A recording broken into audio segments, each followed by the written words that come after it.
Trash Cinema. Welcome everybody to another episode of Trash Cinema. I'm your host Michael. My guest this week is Tony. Hello, it's Tony. Hey, so this week we saw, you know what? Jurassic World is coming out. We should pick two dinosaur movies that are pretty crappy, and there actually is a pretty decent selection of crummy, half-assed dinosaur movies out there.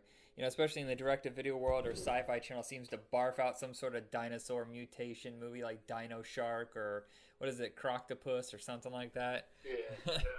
And so we're digging through. We found two that were absolute disasters. They're kind of epic in their, I can't even think of a proper adjective or descriptive term of any kind to talk about these movies. So I'm just gonna throw them out there. We're gonna talk about Carnosaur and Theodore Rex. And what was the phrase you said right before we went on air about these movies? So these two movies, I honestly never knew that two movies could be so bad for two completely different reasons. Yeah, yet somehow they're kind of on the same topic, dinosaurs. I should say this real quick. I'm stunned. Jurassic World is now the number one movie opening of all time.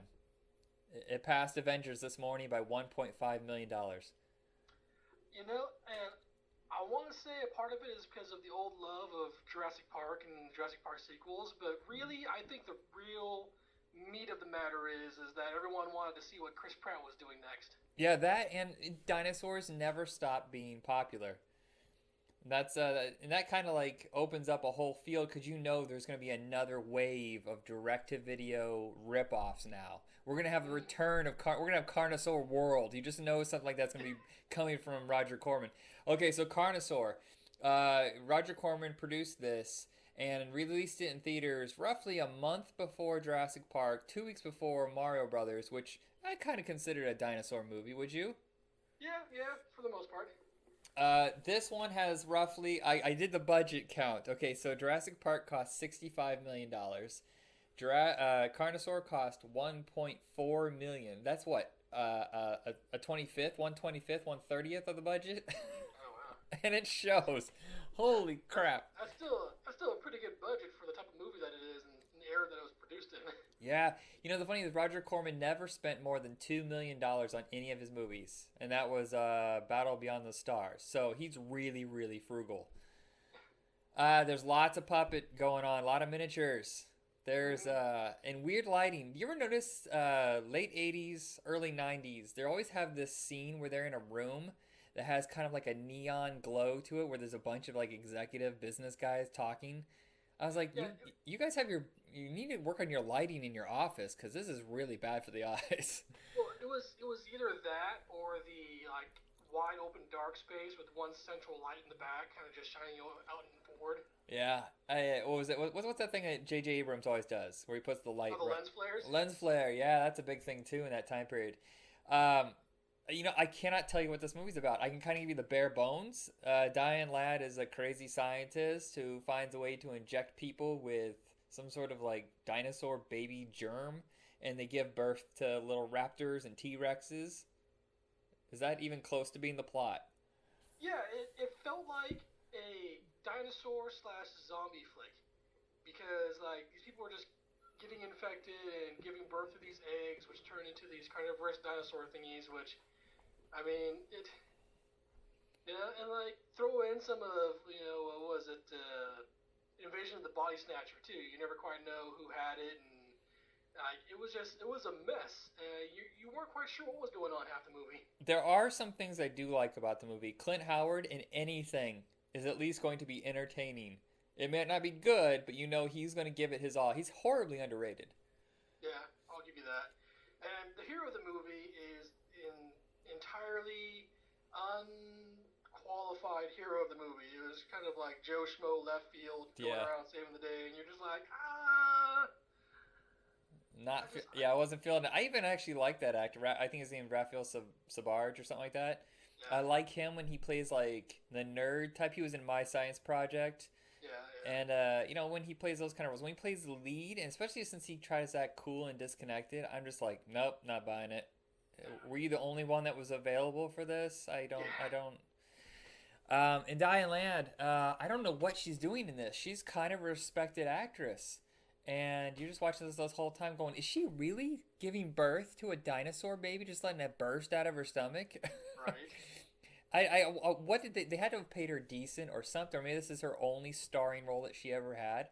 But it's just so strange they could convince her to show up in this. Bonkers. You know, maybe she was really desperate. I have to assume she was really desperate because, judging by the movie, if she even read the script at all, she probably would have passed. Yeah, oh man. There's a whole environmental kind of subtext to it, so I kind of like that too. Like it wasn't just oh, we're just gonna throw dinosaur babies out there and eat people. That's gonna be it.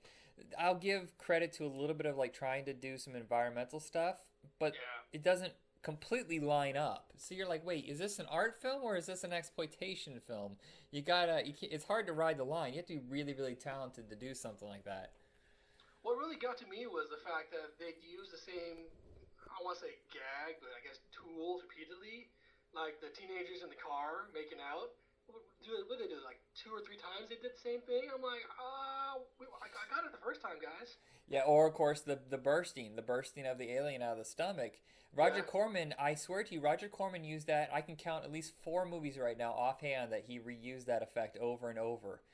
I don't know if it's intended as a joke in this one, but it's obvious like, that's an alien gag. Gotcha. You see, but at least he had the decency to only do it like once per movie. With the people in the car getting chased, and like the teenagers making out in the vehicle, they did it like two or three times in this movie alone. Yeah. And I was like, I usually one's all it takes. It's extremely bare budget. I swear, I'm not kidding. I've seen photos of the special effects guy, Carl Bucher. I don't know how to say his name right. But you can literally see him. Those are hand puppets. A lot of those raptors are just tiny little puppets. Oh, yeah. And it's like, yeah, well, okay, I guess you had the budget about $500,000 on special effects. You can't make a proper dinosaur movie with that kind of money. So it's kind of really pushing quality, I would say.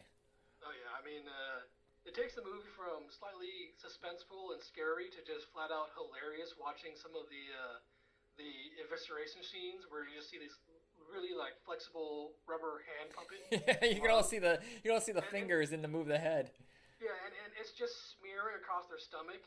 You know, and it's like, oh wow. I mean, like there's effects, and then there's whatever this is going on. They're just like putting ground meat on their stomach and just kind of wiping it around. Here's the weird part about Carnosaur is that it got nominated for like one of those science fiction awards, like one of the top ones, and Roger Ebert gave it a positive review, which Gene Siskel never stopped teasing him about.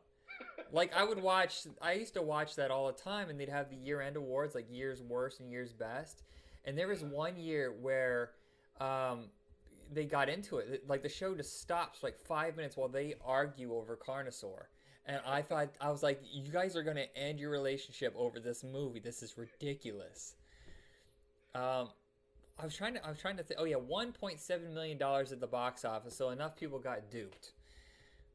I remember seeing the ads. No, I was wrong. The budget on this was $850,000. Oh jeez. I thought I was being like, oh man, 1.4. That's a wow. So there is 2 sequels to this. Actually, the second one is not bad, even though it completely rips off Aliens. It's actually pretty entertaining. I've never seen the third one, and then there was 2 spin-offs, Raptor and the Eden Formula, where they basically just used the footage, the same footage. So Roger Corman knows how to stretch a dollar. Apparently. Dude, this is based on a novel. This is based on a book. All right. Well, I'm gonna tell you right now. If you make me watch the sequels, I will punch you in the throat personally. Yeah. You will, you won't. Oh, I will. Okay, yeah. This is a little bit rough to get through, but at least the stupidity and the gore kind of get you through it. Now, our second movie... Oh, God. I need an aspirin. Hold on a second. All right. Theodore Rex. What the fuck is going on in this movie? So, I personally believe that after the well-beloved family TV show Dinosaur went off the air, they took all of those costumes and brought it over to Theodore Rex. It has to be. They almost look like the same exact... It is Jim Henson, right? Those are the special effects wizards behind this. Wizards. I don't know. I just know that Whoopi Goldberg's in there and dinosaurs and honestly, it's a clear. It's one of those ones where I want to say it's a black movie about segregation That's not a black movie about segregation. Ah.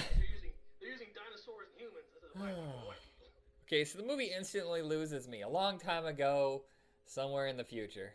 And I was like, wait, hold on. Rewind. What? It kind of makes sense if you break it down to the fact that, the dinosaurs were brought back to our future. But that kind of sends you a sign that the guy who wrote and directed this has no idea what he's doing. It's just like, I have this concept. That's it. I have a 2-page outline that got greenlit by New Line Cinema because they saw the word dinosaur, future, and Whoopi Goldberg, and they're like, greenlight this sucker. And that's all he had. He had no script. I guarantee you he had no script at the time this got greenlit. He wrote it afterwards, after he already got the funding, and then when he was on set, they're like, what is this? And like, too late! You just feel like it's a string of gags over and over again where they just kind of, just shoehorned in a plot. Yeah, the one thing that surprises me is I'm looking up this on Wikipedia, and all these movies have the director. Even like low-name directors, you can click on their name, it has something about them. There is nothing about this guy, Jonathan Boutel. I actually think maybe he was a fake person, like someone just made up a pseudonym and just like, I'm a director, yes. So like, I'm wondering, if they brought in Whoopi because they just reused so much of other people's stuff. Because I could have sworn that the backdrop was basically from Mario Brothers, and that the costumes were all from dinosaurs. Yeah, so I mean, like even some of the smaller puppets, I could have sworn. It's like, I remember seeing you in Dinosaurs. I think. Yeah, well, I think there actually is a piece where I swear to you, it's from Demolition Man. I think that's what they did. They just reused sets. I mean, this cost $33 million, and I'll say that's actually a decent amount of money for a movie in 1996. But with all the stuff they have going on, you can see they borrowed bits and pieces. In fact, I tell you what, there is a scene where they're on the rooftop in the future. I actually think they actually reused the set piece maybe from The Crow. I mean, this is a hodgepodge movie. This is just whatever they could gather up. Yeah, I think some of the stands that were down there were from Blade Runner almost. Yeah, they paid Whoopi Goldberg a huge chunk of this budget. So, yeah, they had to have just been like, what can we rent? We don't have to build anything, just rent. Here it is. It says here on I have to say this also, Wikipedia. I tried to look up what this movie is about. The description of this movie is 3 sentences.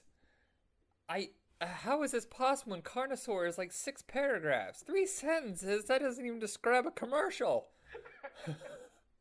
It's like the guy who put the entry and just goes, fuck this, I don't know what I'm doing. I got nothing. It literally says this section requires expansion. That's the person who took the effort to write this article knew nothing about the movie, and no one else is there to help him.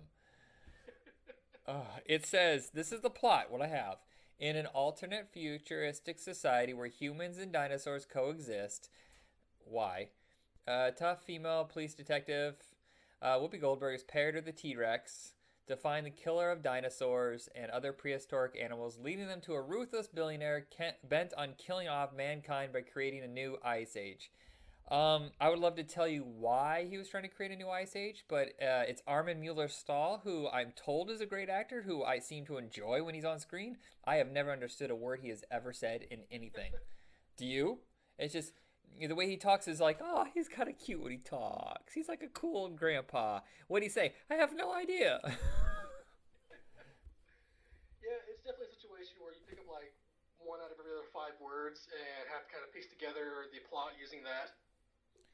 Which they went pretty well with it, because his character was kind of like that loving grandpa that wanted to provide a utopian society that wasn't filled with, just terrible human beings that did evil things or whatever. Yeah, it's one of those movies where I stopped this 4 times. I could not get through it. I got about a half hour in going, I don't know what this movie's about. Should I restart it? So I restarted it. And then I got about 45 minutes into it, and I was like, I'm going to go do something else. I got to walk away from this for a little bit. And it's a bad sign when you're just like, what else on my Facebook can I look up? Movie's still going. Now, listeners, keep in mind, we're saying this, and we actually watched a through sitting of Kazam and Steel. So remember that when we're telling you, neither one of us could sit through this movie in one sitting without going crazy. Steel is a masterpiece. Mario Brothers is, I would consider, I can actually sit through Mario Brothers even though I can't make sense of it. It is infinitely better movie than this. Oh my god, I don't know what to say. Whoopi Goldberg tried to back out of this. She read the script and she goes, "I quit," and then they sued her. They sued her for $20 million for quitting, and she settled. She was signed on for $5 million when she just all. I think all she did was sign to that same outline that New Line agreed to, and they go, "Okay, we'll give you 2 million more. Shut your mouth. Show up on set." And she's like, "Well, I could get sued, or I could show up in this. $7 million. Why not? That's a lot of money. You give me $7 million, you can have a dinosaur farting on me the entire movie. I don't care."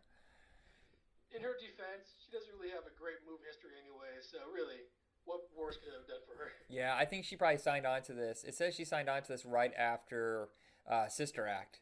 So, Oh, yeah, that's so this probably paid for Sister Act 2, Back in the Habit. probably which is actually a decent movie. I've seen that a little. Honestly, like I like the two Sister Acts. I mean, Yeah. I can't tell you that they're a good movie, but I can tell you absolutely they're both fun, a lot of fun. There's a part in this movie where they try to convince you that Whoopi Goldberg is bio enhanced, that she can do more than the normal human being. I go, you just made that up. You made that up Yeah, on the spot because flat out, like they totally threw that in there just so they could have a scene where Theodore would run off by himself and Whoopi Goldberg was basically shut down as if she were a cyborg, yeah, which made no sense to me at all.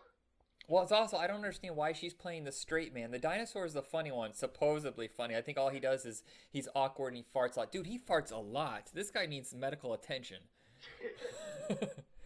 And basically, she's the straight man. She tried to do two action movies back in the 80s. Do you remember Fatal Beauty and Jumpin' Jack Flash? I think I saw Jumping Jack Flash, but not Fatal Beauty. Yeah, those are more like, I mean, they have a slight comedic edge, but they're more dramatic. Especially Fatal Beauty is really dark. So there's a brief moment where she tried to be an action star. She is so obviously not athletic. And she's in this like X-Men leather rubber suit or whatever with guns. And they're trying to show, she's trying to be basically like the Stallone of this movie. Yeah, Demolition Man Stallone. I can see that. Yeah, and it's just, it doesn't work. At no point you're going, yeah, I'm convinced. No, shut up. Stop talking. Just, well, give her some funny lines. I don't understand what happened. To be fair, in her defense and in a single defense of this movie, she actually did look pretty fit in the movie. She looked like she could have been an officer, so I'm gonna give her that. Okay. It's just surprising because you spend so many years seeing her do one type of thing, and you're just like, well, okay. The one thing I thought was funny is the fact that this is notorious for being the most expensive movie to ever go straight to video. At the time, Stallone put out a movie that cost about $20 million more than went straight to video, but at the time, this was the biggest movie to ever go straight to video. And it's the only movie ever to go direct to video that won a Razzie. Really? Yeah, everything else. I think the rules changed that you had to go theatrical before you get nominated. But this is the one time they're like, you know what? We're breaking all the rules. We don't care. This movie is that bad. We actually need to award it for something. Man, it was just a really rough year for her. I think she got nominated for 3 movies in 1 year for the Razzies. That had to hurt. But yeah, this one is definitely the most painful. This is the nail in the coffin of her career. After this, she was just doing supporting roles. I don't know what to say about this movie. I mean, it's such a mess. There's barely a plot line. It goes all over the place. One of my favorite character actors, Stephen McCaddy, he plays the villain, Edge. I love that actor, but I have no idea what his point was in the movie. I really don't. He just looks sinister, and that's about it.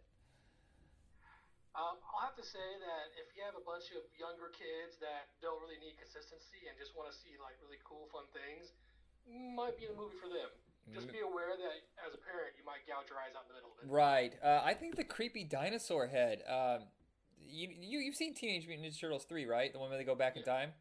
Yeah. Do you remember when they changed the Ninja Turtle head so that it kind of had like a robotic jitteriness to it?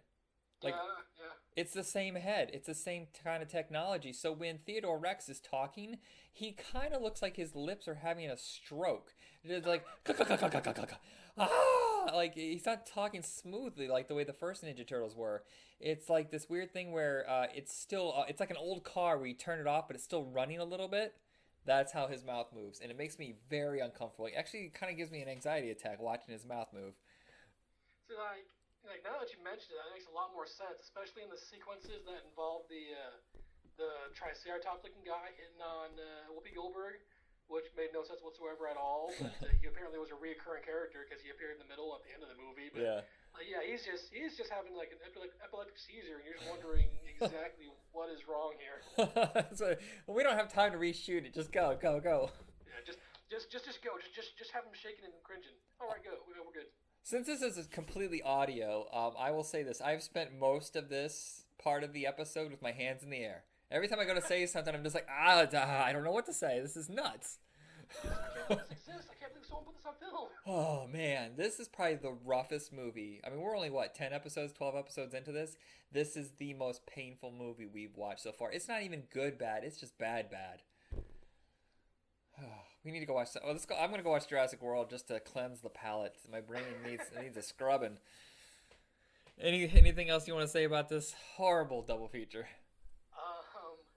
Honestly, like I said before, we've had some painful movies to go through and sit through, but there's always been something that we can kind of focus on and enjoy. I mean, even Carnosaur, we could enjoy how bad it was at points.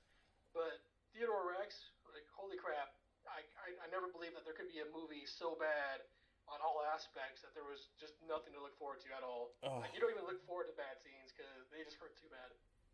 This makes me feel like if I was going back to high school and the first person I see is the bully, and I'm like, oh, I can't ever do this again. I can't even look at this school. I have to go right now. That's how if I ever see Theodore Rex advertised anywhere, if it pops up on my next Netflix rotation of movies available, we suggest I will find Netflix and I will end Netflix. You know what's going to happen? We're going to have like a best of episodes, and our listeners are going to be like, yeah, you should totally watch Theodore Rex again. Oh, God, no. I'll just go, you know what? We'll just play this episode again. We'll close our ears because the blood is pouring out right now. That's it. That's all I can take. I need to get some Pepto-Bismol. I'm going to be sick. All right, everybody. That's it for us here at Trash Cinema. Find us on Facebook under our main page. It's Retro Rock Entertainment. You can find Trash Cinema and all of our podcasts there. And this is Michael puking off. I can't even sign off. I'm just going to go throw up now. This is Tony. Goodbye, guys.